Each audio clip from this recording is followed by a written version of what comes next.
Hello, this is the luckiest maths teacher in the world. Thank you so much for tuning into this video in which we will go through maps. We're not talking Google Maps that tell you how to get to the nearest McDonald's. We're talking maps in the mathematical sense. So what actually are they? Well, they are ways to get from one set to another. So what do I mean by set? A set is just a collection of objects, and we call its members elements. So it makes sense to think about, say, the set of all students who play soccer. In that case, each element would be a person who plays soccer. We could think of the set of all prime numbers. Each element would be a prime number. So sets can be finite, they can also be infinite, and we call their members elements. So what maps do is they take elements from the first set, which we call the domain, and they pair up with elements from the second set. So we're mapping from one set to another. And the second set is called the codomain. Okay, so you've probably heard the term range before. Range just means the elements of the codomain that actually are paired up. So a map sort of looks like this. We'll have two sets. I'm just going to denote them with circles. And what a map does is it takes an element from the first set, pairs it up with one from the second set, and so on. So you probably are used to maps in maths. So some maps that you're used to, for example, we have the map from the real numbers to the real numbers given by, say, y equals 2x plus 1. So here we have x sort of is the element from the first set of reals, and we map it to itself. We map it to another real number according to this rule.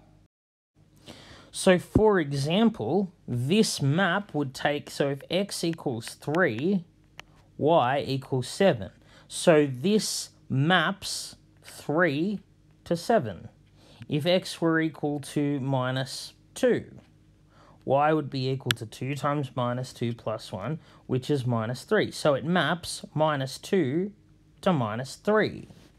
It takes a real number, x, whatever we choose x is, and maps it to another real number, which is y. Interestingly, it has a fixed point. So if I take minus 1, it maps it to itself. Minus 1 gets mapped to minus 1. So I could keep going and going, but I think you get the idea. So we can sort of view each of these taking of element to another element as like a point, an ordered pair. So call that 3, 7. And this one, minus 2, gets mapped to minus 3, and minus 1 in the domain gets mapped to itself in the codomain. So the graph is just the set of all infinitely many of these, and there are infinitely many.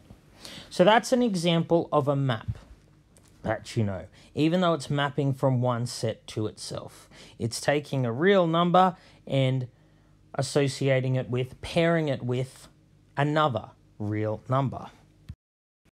So maps don't have to just be equations like this. You know, I could take each person and map them to their birthday. That would be a map because I'm pairing each person with their birthday. So I think you get the idea by now of what maps actually are. They're very, very easy to understand what they are. So why are they useful? Well, we're only really interested in maps that have certain properties. So what we're going to do now is go through a few definitions that will really interest us. So we need to know the first 3 definitions here. The fourth one's easy. It's just stating whether the second and third definitions are both true. So we'll look at these one by one and draw some pictures. Hopefully this will make sense. So firstly, let's look at a function. So we're going to draw up our 2 sets And we'll call the first one D for domain and the second C for codomain. And I'm just going to represent the elements with some dots. So, for a map to be a function, two things need to be true. Firstly, each member of the domain needs to be mapped. And secondly, it needs to be mapped to no more than one element in the codomain. We can't have the same element of the domain going to more than one element in the codomain. So this is what I mean by function. So what I'm going to do is map each of these to one element in the codomain. So what I'll do for this function is map all the bottom three to the same element. There's nothing wrong with that. There's nothing wrong with elements from the domain getting mapped to the same element in the codomain. This is a function because each element is mapped and none of them is mapped to more than one element. So let's look at something that would not be a function. So if I had my domain and my codomain, again, we'll represent with some dots. So this one I'm going to draw won't be a function because the same element from the domain is mapped to more than one element of the codomain. Also, not every element is mapped. So this is an example of a map that is not a function. Okay, so please pause and copy this down if you need. Now I'm going to rub it out and we're going to go through injective or one-to-one. So let's now look at what it means for a map to be injective. So again, we're going to have D for domain and C for codomain.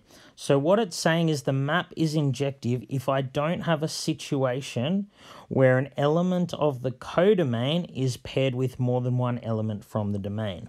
So if I have something like this, this will end up being injective. You can see that each element from the domain is mapped to a different element in the codomain. It doesn't matter that I have an element free in the codomain. There's nothing wrong with that. So this map here is injective because you can see each of these elements, they are paired with only one element from the domain, not more than one. And this one here is paired with no elements from the domain. So that's what an injective map would look like. So what's one that's not injective? Well, that's very simple. It would have an element in the codomain paired with more than one element from the domain. So here, two elements from the domain are mapped to the same element in the codomain, and therefore that means that the map is not injective. Note that in this particular example, the injective, so the first one here, was also a function. But a map to be injective doesn't have to be a function. So we could change that if I added, say, another arrow. This here would still be injective, but not a function. So I want you to know that being injective and being a function are not the same thing. All right, let's now rub this out and go through surjective or onto. Again, pause and copy down if you need. So a map is surjective if basically each element of the codomain is not lonely. It has a friend from the domain. So something like this would be a surjective function. Of course, you can see I'm going to run out. So what I'm going to have to do is map this one to more than one, and this one to more than one, okay? So this map here would not be one-to-one because this element here has more than one friend from the domain. It's paired up with two from the domain. It's not a function because this one here and this one here map to more than one element in the codomain, and you can't have that for a function. The map is not injective, it is not a function, but it is surjective because there is no element in the codomain that's lonely, that isn't paired with something from the domain. So it's very easy to show what it would look like if not surjective. We just need at least one element of the codomain that is lonely. So something like this would be not surjective because this element here is lonely. It is not paired with any from the domain. So the one I've drawn here that's not surjective, it is a function, it is one-to-one, but it is not surjective. All right, let's just quickly look at what bijective means. So I'm now going to show what bijective looks like. So note, if there is a map from one set to another that's bijective, then they must have the same number of elements. It can't be one-to-one and onto, injective and surjective, if one of the sets has more elements. So they either have to have the same number of elements or both be infinite. So let's have a look. So bijective means there's a perfect one-to-one correspondence. So each element from the domain is paired with one and only one element from the codomain. So it's like each of them has a partner. Isn't that nice? So just one partner. So something that's not bijective, well, that will mean it's either not injective or not surjective. So something like this, I'm going to draw one that's not bijective. So this one here already, you can see it's not one-to-one, so therefore it won't be bijective. And so what will end up happening here, if each is only mapped to one, this one here is also lonely. So this one is not surjective, it is not injective, therefore it's not bijective. All right, so let's look at some different maps and determine whether they are injective, surjective, a function, all of them, none of them, whatever. So let's look first at the map that takes each person to their birthday. Firstly, is it a function? Well, each person has a birthday, so each person will be mapped, and a person never has more than one birthday. You only have one. So each person will not be mapped to more than one birthday. So this one is a function. So is it injective? So each birthday, say any given day like January 1, will have many people have a birthday on that day. So that means that elements in the codomain, which are the birthdays, are paired with more than one element from the domain. So each birthday will be paired with more than one person. So this one is definitely not injective, and if it's not injective, it can't be bijective. So would the map be surjective?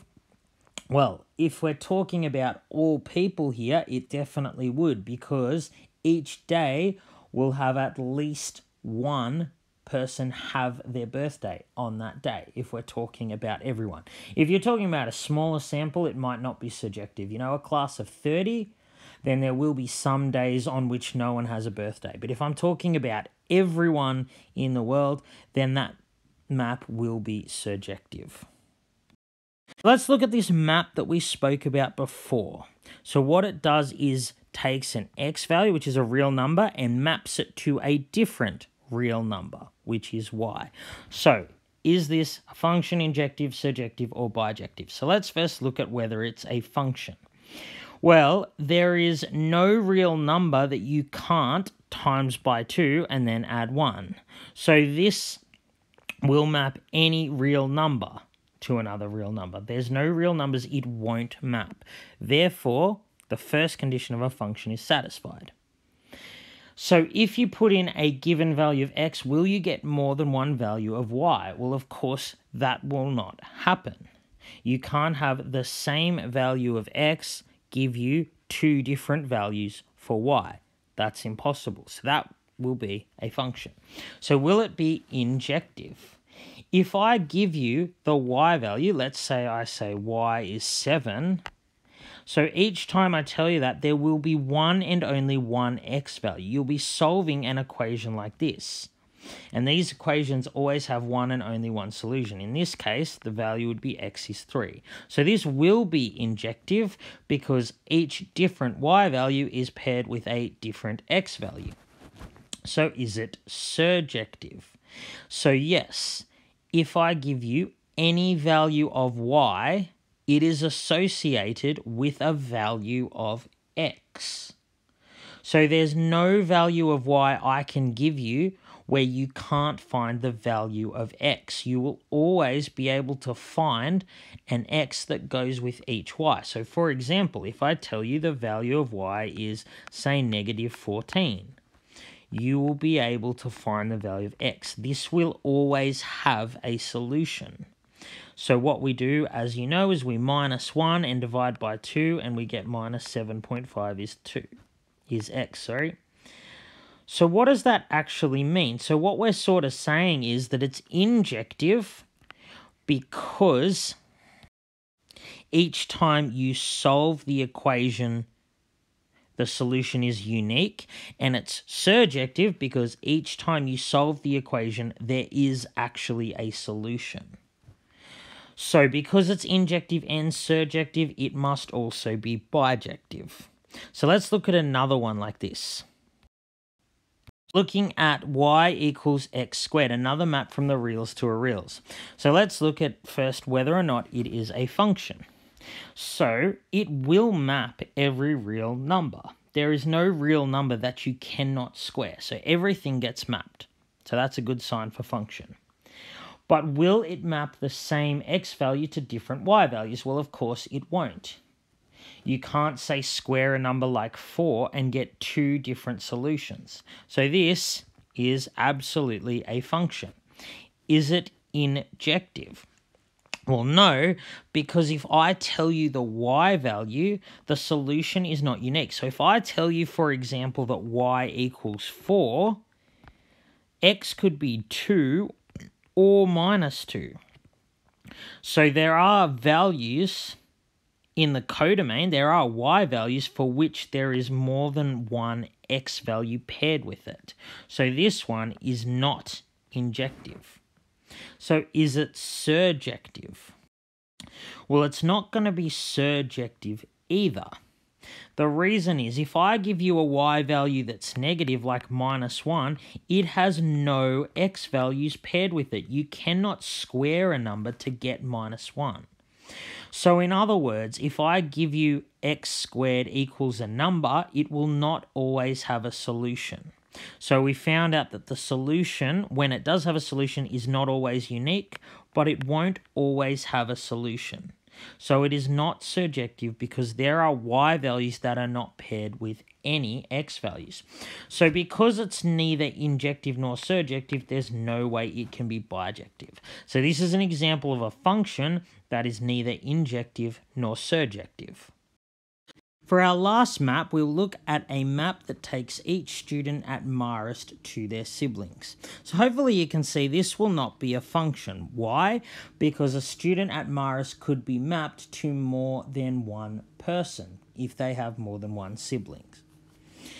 So this map, is it injective? Well, no, you could have a person even outside the school who has more than one sibling at Marist. So that means there will be 2 at Marist who will be mapped to that person.